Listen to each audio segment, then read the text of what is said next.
وقفة احتجاجية أمام مجلس الأمة نظمتها سيدات من قرار وزارة الشؤون الاجتماعية والعمل بقطع المساعدات الشهرية عنهن.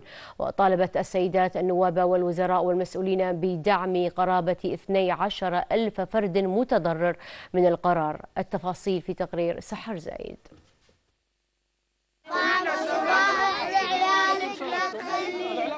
أصوات هؤلاء الصغار اختصرت معاناة أمهاتهم اللاتي اعتصمن صباحا أمام مجلس الأمة طلبا للمساعدة لإنقاذهن من قطع المساعدات عنهن دون جريرة أو ذنب على حد قولهن. فالأمهات المعتصمات اعترضن على قرار وزيرة الشؤون بقطع معاشاتهم دون سابق إنذار. تقطعون المعاشات ليش؟ يعني هذا المتنفس الوحيد، يعني النفقة اللي تمشي من أزواجنا ما تكفي شيء. أنا نفقتي اللي تمشي من المحكمة 200 دينار، أجاري 300 دينار، غير مصاريف الأولاد، غير إني ما عندي سيارة، حاطة ساق حق أولادي يوديهم المدرسة ويجيبهم. طب هذا كله من وين إحنا نجيبه؟ عن وزيرة الشؤون بصراحة قطعت المعاشات، وقفتها من 3 شهور دون سابق إنذار. أنا كويتية، عندي أطفال، وزوجي عاجز عن العمل والكسب، عنده تقرير طبي يثبت على ذلك الكلام.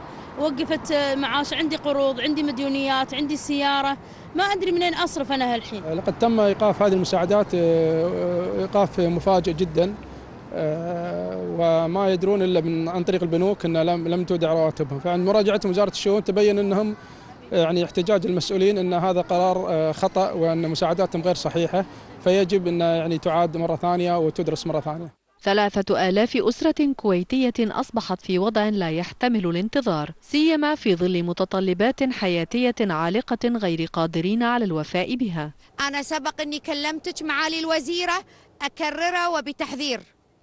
موضوع أن نكتشف حالات تزوير فيوقف عن الكل أمر غير مقبول. تم منحكم المدة اللازمة، ما زال عندنا هذا الشهر، لازم ترجع المساعدات.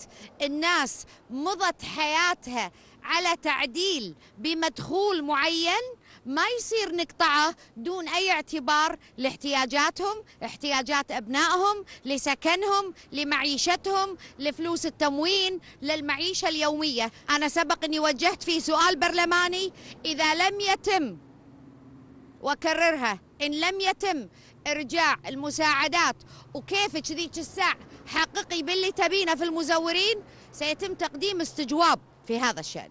تساؤلات عدة طرحتها المتضررات عن قانون صدر عام 2013 ليطبق الآن دون دراسة متأنية لفرز المستحقين للدعم المادي من عدمه.